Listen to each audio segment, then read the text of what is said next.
All right, let's get started. Welcome back. It's been a little while. We were traveling. We went down to Port Charlotte. We had Alan Wilkett with us, and then we also had a week. We had members only that we were talking to Alan on a webinar. If you're not a member, we'll talk about that in a little bit here. I really appreciate you coming out tonight. We're going to talk about something that just recently happened at our church, and I really felt that this was important because Easter is round the corner. And we have multiple things that are going on at our church right now, which caused me to really put an emphasis on the outside perimeter of the building. Now, I put out a post saying that we were going to talk about this, and we did our webinar and we sent out the information and all the things like that, the weakest link. And of course, I got everybody's response, not being trained, or not having a clue or not having an idea. Listen, I understand all that. That is very important. But I think what bothers me or concerns me is that when I do talk to churches that have safety teams, a lot of times the perimeter is just kind of one of these places that when somebody gets it, they kind of feel like they're being punished, that they're not inside, they can't talk with people, they got to walk around the church. Now, if you're fortunate, you have a golf cart. Ours has been down for a while. We're trying to get a new one up. But the thing of it is, I've started taking over the what we call the rover position because I really do truly feel like that it is a very important position. And I'm going to tell you what happened to me in February, where now I feel like we have to stress this once more. Now we've also posted on through our Google alerts about different situations of where churches accidents, just losing control of a vehicle, being chased by police cars, doing different things like that, hit church buildings. What do you do in case that happens? How do you are you ready for something like that if it happened? And then, of course, we also look at what happened at Ocala last year, where a van drove through the front of the church and threw inflammatory liquids into the church and actually set it on fire. Now, that, of course, was a direct attack.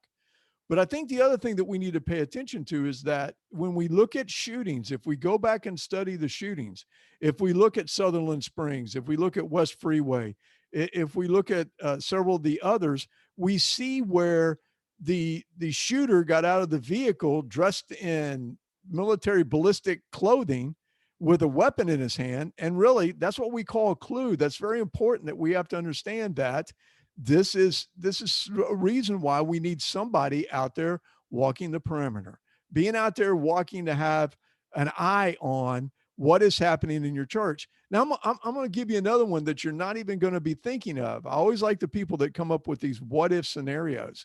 This just happened 2 weekends ago on us. We had one of our C1, our children's ministry safety team member was in there, and a lady had walked by to drop off her child. Well, there's several doors that you can exit, but most of the time people come back through the main doors and go through the gathering and go through the worship center over to the worship center. Well, this specific Sunday, the safety team member heard the kind of like the back outer doors open up, and he turned around to catch a mother who had just come through with the child walking out one of the side doors. So he immediately notified us. He notified the rover and said, "Hey, listen, I don't know if everything's okay. I don't know if everything's all right, but it just struck me as strange that this lady's heading out one of the side doors instead of going through the gathering and going to the worship center. So might want to keep an eye on her." Well, safety team member watched her go out and get into a car and drive off. Well, that's a concern of ours. You're not really supposed to leave the church property unless you let them know that you're going to when you drop a child off. So they alerted us. I was working rover two. We had enough people. We had two rovers, and we were kind of standing and watching the parking lot. And at the end of the church service, the lady pulled back up.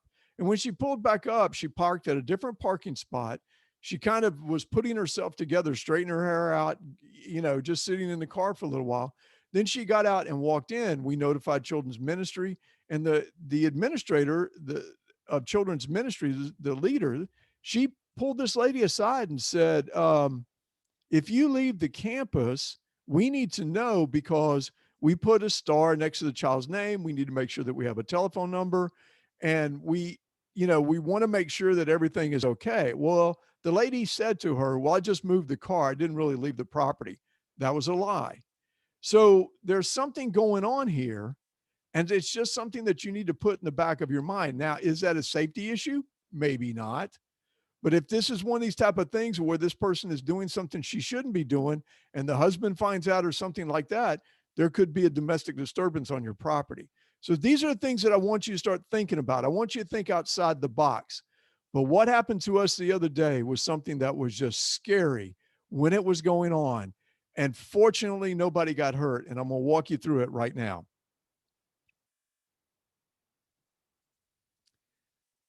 Now, on February the 7th, I was Rover, and this is our property. This is our property from the satellite view. This is from Google Earth. This is looking down at our property.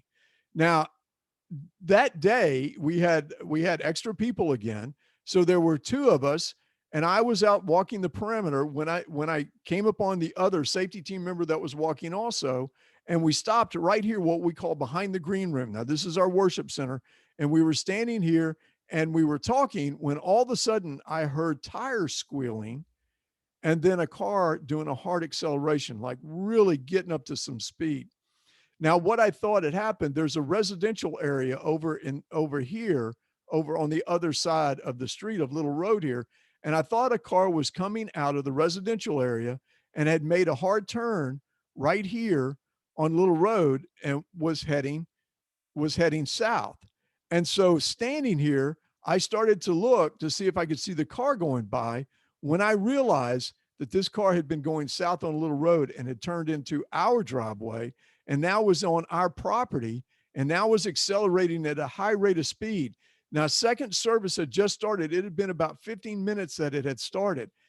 And this car continued, and I'm going to show you the route, continued to drive down our property. Now, there were people still out here. The parking lot was packed with cars. There were people getting out of their cars and going to church. They started yelling at this vehicle. Now, what I want to do is I just kind of want to show you what happened. This was the route of the driver. The driver came across a little road into our parking lot.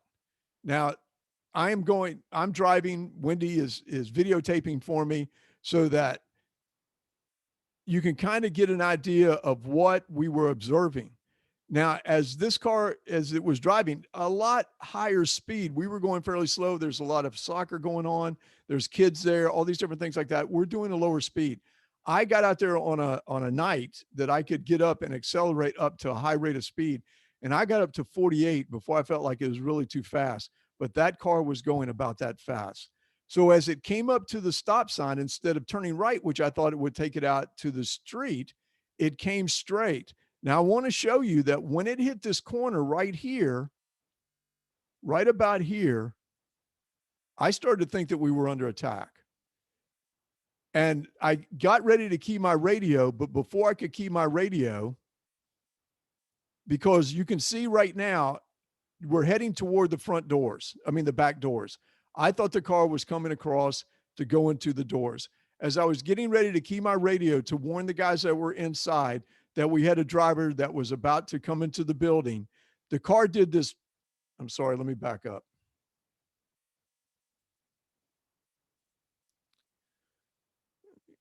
Sorry about that. About the time that I thought this car was going to go through the building, the car did a power slide and went through the circle and headed back out toward the residential road out here, which I was hoping at this point in time the car would leave. Now, if you can visualize it, there was vehicles everywhere, still people walking toward the church. The vehicle blew through the stop sign, continued on. Now, it did not go toward the residential area, Chiddingwood. It now started to come back toward what we call the covered entrance or the main entrance. To people that are new to the church, they come to this entrance. Now, I'm hoping at this point in time that the vehicle is going to take a left and head out back to Little Road, but instead turn the corner right here and headed toward the main entrance of the building. Now, I was standing over there, and as the car was coming this way, parked right here was a Pasco County deputy sheriff's car, which made no difference to the vehicle. Not whatsoever, because it accelerated. And like I said, at this point in time, I thought it was going to come toward the building. But you can see here, we have a little bit of some barricades here. It would be very difficult for a car to kind of come through. There were cars parked in the handicapped parking spot. It would be difficult for this vehicle to get through. Now I'm not for sure what's going on. I don't know whether it's a diversion. I have called out to have Pasco County respond to this. I've called them to get out because I need this car stopped. I need this car, something to happen. I tell everybody inside to stay in their positions in case this is a diversion. They're trying to get us to get out, come outside to see what's going on. When something else has happened on the inside, then the vehicle hit the circle again, did a drift around that we can still see where the tires left rubber on in that turn, went down, and instead, once again, squealed tires here. And instead of now, about this time, sorry,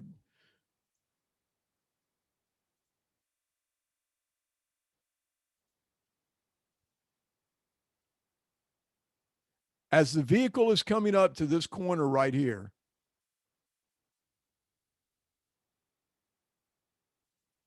at this moment in time, I had stepped over here and was trying to get a license tag and a better description of the vehicle. I was now right close to it. I still cannot see who was driving. About that time, the car turned. I thought it was going to head toward Little Road and go out, but instead, and it was a crossover. It was a Nissan Rogue. So right here, I thought it was going to go back out to Little Road. Instead, it turned toward our commons. Car still at a high rate of speed, spun around on this side, turned. It's kind of funny that the van pulled out because it turned here and it went out what we call like the North 40, where we have just a grassy area that we have our concerts and our different things like that. Drove out here. I lost sight of it for a second, but somebody told me that they pulled into the grass and kind of spun around and then came back toward the commons again. By this time, Pasco County has gotten into their car and is starting to head over toward the commons area to see if we can stop this vehicle to find out. And I'm standing there and I watch this vehicle drive through the traffic, just exactly what I'm doing right here.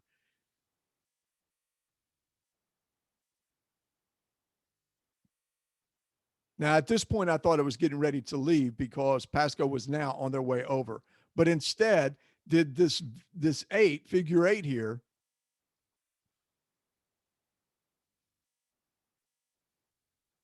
and believe it or not, pulled right up here and stopped.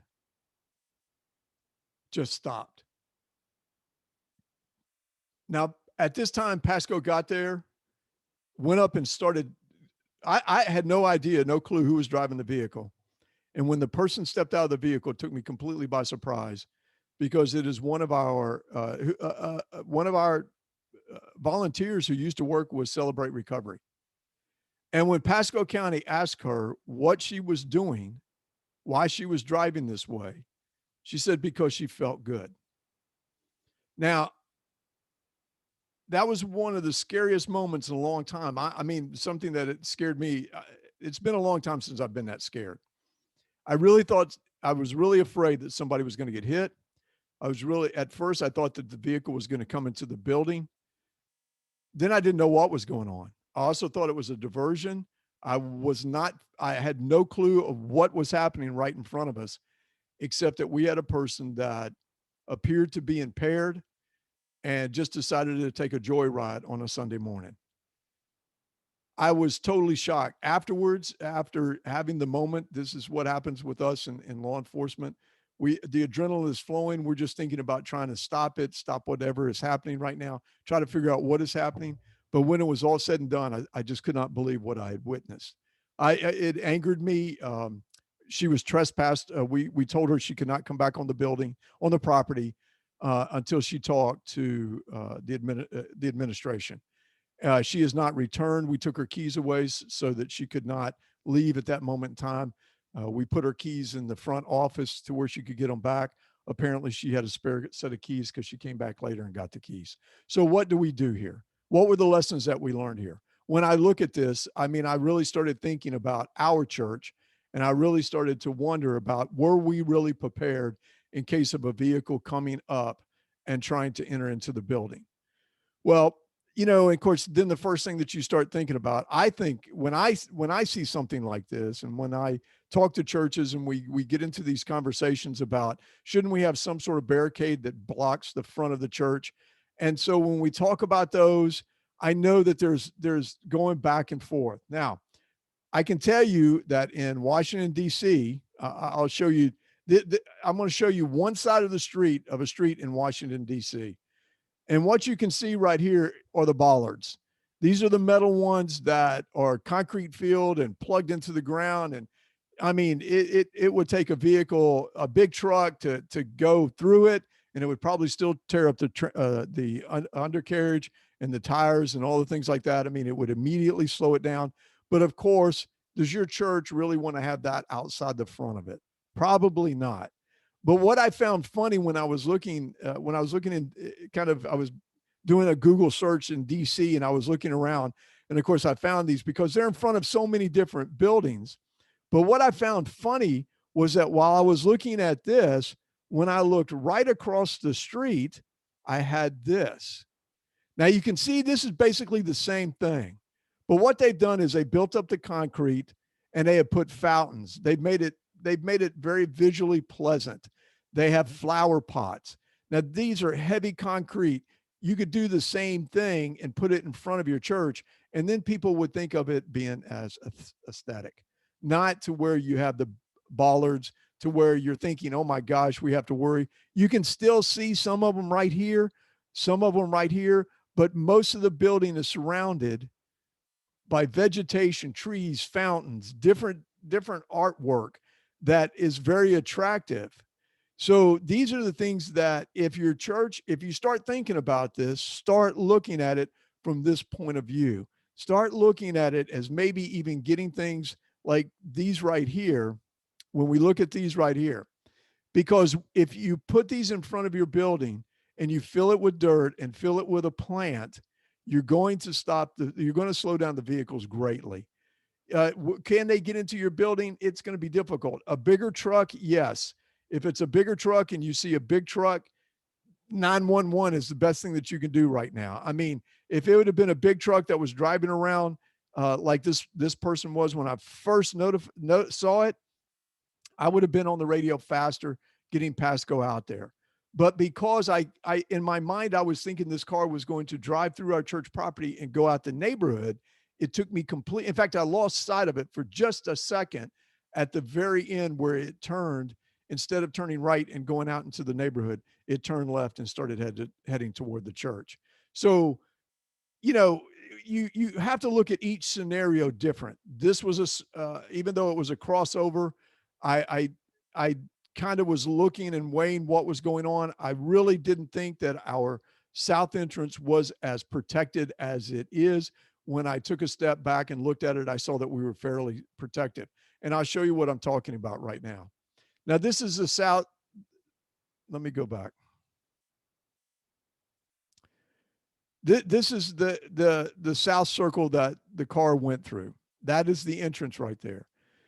To go head on, you're going to have to go through over this curb, which is a fairly high curb, and of course, miss the tree, which is sitting right there. Now, if they did that and was still going straight toward the church, the second thing that you have to look at, we have a high curb here, which would have probably torn the front end of the vehicle, done massive damage to it before, especially at the rate of speed that this person was going.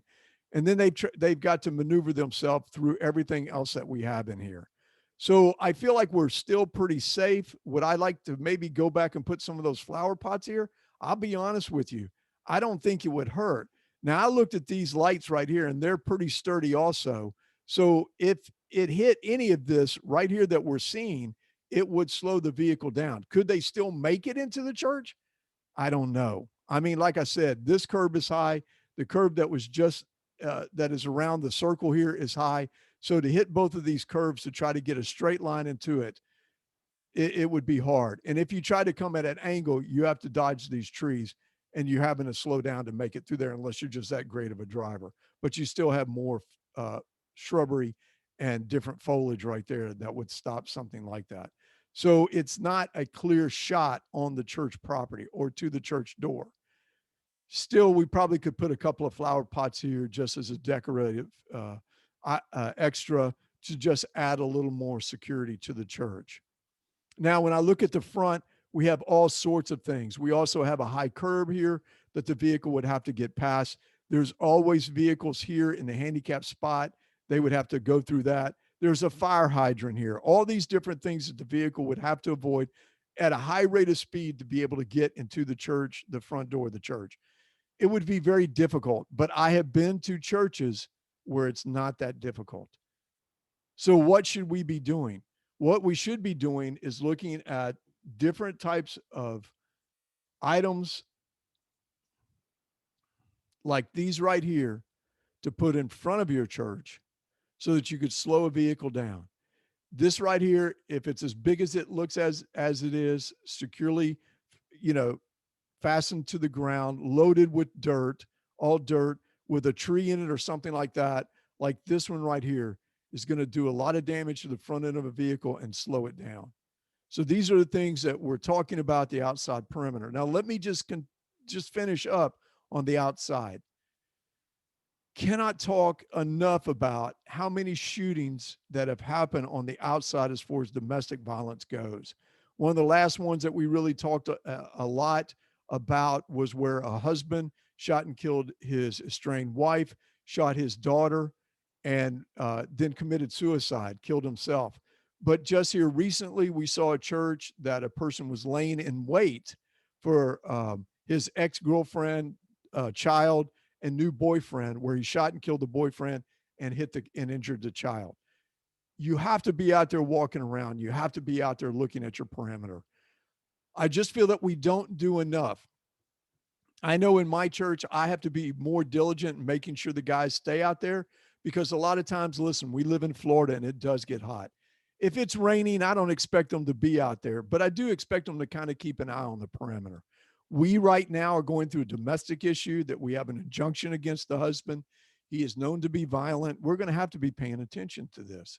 We also look when we walk I hope you walk your pastor out to his car when the services are over, because we have had pastors attacked as they're going to the car. And most of the attacks that we read about, most of the attacks, active shooter gunman attacks that we read about, start in the parking lot. So we need to have people out there making sure that we're paying attention to what is going on in our parking lots. So I'm going to open it up for questions. Are there any questions out there, Jessica? No questions so far.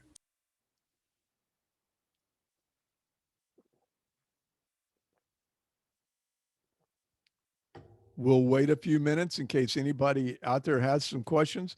You know, I was on a faith-based security network meeting. That's Carl Chin's group. And I was talking about this last Saturday. I was talking about that we were going to do a webinar on this. And I was telling him about the vehicle incident that we had. And of course, he reminded me that the three main weapons that have been used against the churches are firearms, knives, and vehicles. We have to make sure that we understand that vehicle is a very dangerous weapon, and we've seen it over and over and over again.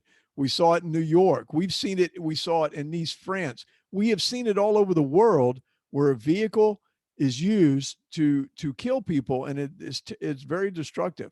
And like I said, in Ocala, Florida, here we had a vehicle that drove into a church.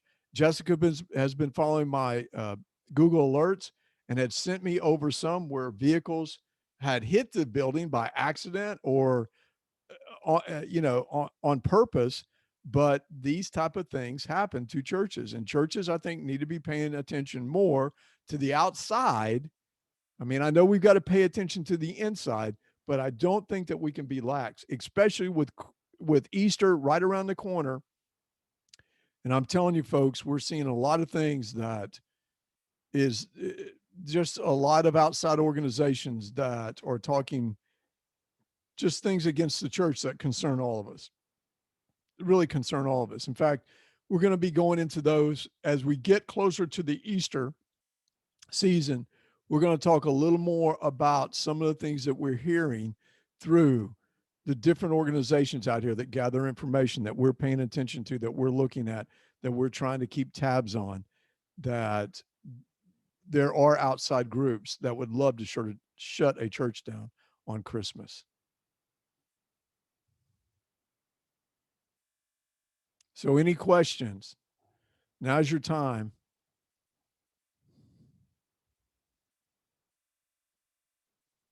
It's a little after 8:30. I'm not going to keep you out here long. Jessica, I think they're afraid of you.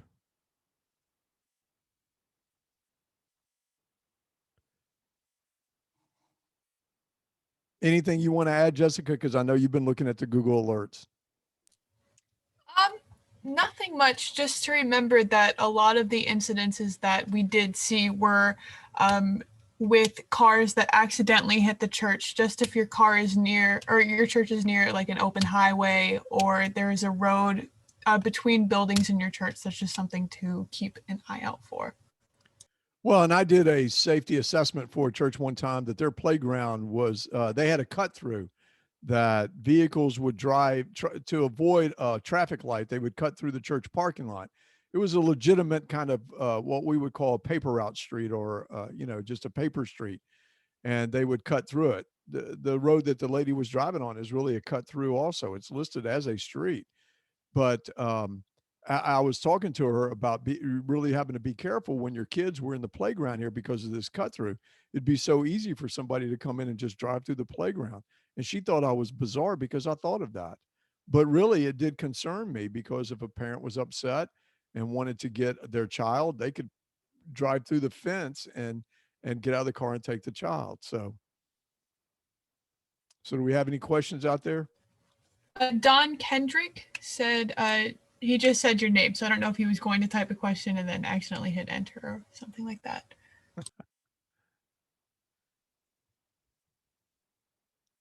Yeah, he said, is there a local source of threat info or a database we can access to stay aware of threats for Hillsborough, Pasco County, etc.?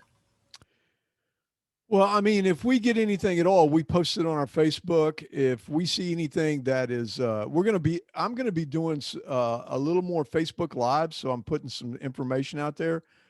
We have just been coming across, and just let me say what we've seen. Just real quickly, this is a different subject for a different time, but there are organizations out there that feel like the church is a place for white supremacy, and that's another subject for another night. And so there's a lot of stuff that we are now putting out. I'm on a podcast with Kevin Haggerty called True Christian Talk, and we're going to start putting it out there on YouTube so that you can see all these. But this is where we talk about these political issues that are happening right now that do kind of concern us. Because I just did a training recently in South St. Pete, and because of the political climate, and like I said, this is another subject for another night. Walking through the parking lot, I saw Trump stickers, mega stickers, and NRA stickers. Those right there, to some people, represent racism. So we have to be careful with the outside temperature. And trust me, who asked that question, Jess? Who was it? Don Kendrick. We're going to be putting out more information as soon as we get it. I mean, it is very important that we keep tabs of what we're seeing, because I am concerned about the secularism that is out here, that is really trying to work on cutting a lot of churches' rights, or let me say it this way: just bringing attention to churches and talking about political issues that really shouldn't even be in. I mean, this is just ridiculous that we're seeing, but we cannot turn a blind eye to it. There are situations where we have to be really concerned and pay attention to what we're seeing out here. And we're going to be talking about this more as we get closer to Easter. In fact, next week, we're going to talk about something that I came across that we talked about before on True Christian Talk, but I feel like it's important that the churches hear what has been said so that they can be ready in case somebody walks in and starts spouting off some of this stuff that we've noticed. So we are, like I said, we're trying to get more and more information out there every week. Stay tuned. Let me just put it that way. Stay tuned. I just wanted to say that Tony Ryan and Jim Henkel said thank you for doing this. It's my pleasure. It's my honor. It is my honor to be out here with y'all. All right. I'm going to start closing down. If you still have a question, you have a few more minutes. I'm going to go through some of the things that are coming up that I think you want to hear about. So the first thing that we're going to talk about is that our next members only webinar is going to be Thursday, February the 18th. We're going to try and see if we can't get a guest speaker to come in and talk on this. Last time we had Alan Wilkett talk about human trafficking. We're going to see who we can get. Don't know yet, but stay tuned because it is getting close to Easter and we want to make sure that we talk about something that is very important to our churches today. It is here. We've talked about it a lot, but it is here. The book, God's Unseen Plan, My Life, is out here. We have a limited number of hardcover copies of it right now. So if you're interested, jump out on TrinitySecurityAllies.com, go down to the middle of the page. You can see it right there. A donation of $30 or more gets you the hard copy. We'll get it right to you. I'll sign it and send it to you. The paperbacks are coming in next week, and we're really excited about it. So be ready. Get out here. Come on. I've had a couple of my brothers already read the book, and they're recommending it to all their men in their church. So this is very exciting for us. I listen, I didn't want to write this book. I did because I felt like God led me to. And so now it is here. It is ready. So come on out, go to our webpage, order a book so we can get it to you. For those of you who are starting a new church safety team or wanting to put one together, we do still have our free resources out there on our Trinity Security Allies page. Putting together a safety team, developing a safety team, carrying weapons in the church, and Sunday morning what to look for. Now, when we talk about membership programs, online membership programs, you for $25 a month supports our ministry. You get access to our live online training that you can access at any time and share with your team members. Membership also gives you a ticket to our annual church safety and liability conference. And a membership, like I said, also supports our ministry. Now, what we like to see is church memberships.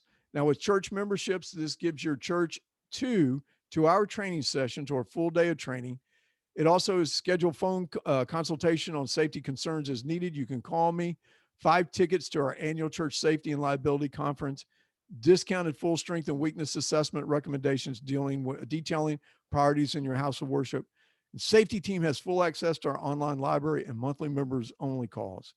If your church cannot afford a membership, consider a local business owner to sponsor your church through what we call the Centurion Club. We have people all the time that pay for their church to get this important training. So talk to that person. There's people out there that are more than willing to help out the church. Visit Trinity Security Allies or contact Wendy at Trinity Security Allies. As I was talking about, we're talking about a lot of the things that are facing churches right now. I mean, really seriously, churches have to be paying attention to. And this is on, we do a podcast called True Christian Talk. They're on Thursdays at 11 o'clock a.m. Right now, you can see every single one of them on True Christian Talk Facebook. And here soon, we're going to have them on YouTube so that you can access them anywhere you want to. And Jessica's going to cut it down to where you're going to have 8-minute snippets.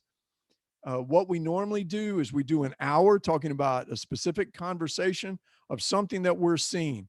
Critical race theory, intersectionality, pluralism. I mean, there are so many different things that are out here. This HR 1 that they're trying to pass right now, the Equity Act, you don't understand that is it is going to hurt religious organizations. So there's a lot of information that we put out there and we talk about. Go out and listen to these. Put it on your computer and just listen to it while you work. These are things that we're out here sharing that you should be listening to. We've gotten rid of the Facebook Live. I just want to say that on Sunday nights, we were doing some God Logic projects. We're also going to get rid of that because we're dedicating our time to the True Christian Talk. So this is going to go away here real soon. And that is it for the night, unless there's some more questions. Any other questions? Wendy Howard would like me to mention that the members only meeting is Thursday, March 18th, and that the online membership includes that March 18th event. So get that online membership. I didn't put that out there. She just wanted me to reiterate it. Oh, okay. You know. All right. And if y'all didn't hear that voice over there, that is Jessica. She's over in Daytona. She's working with us now. She's helping us out. We're very proud of her, and we're very happy to have her on the team.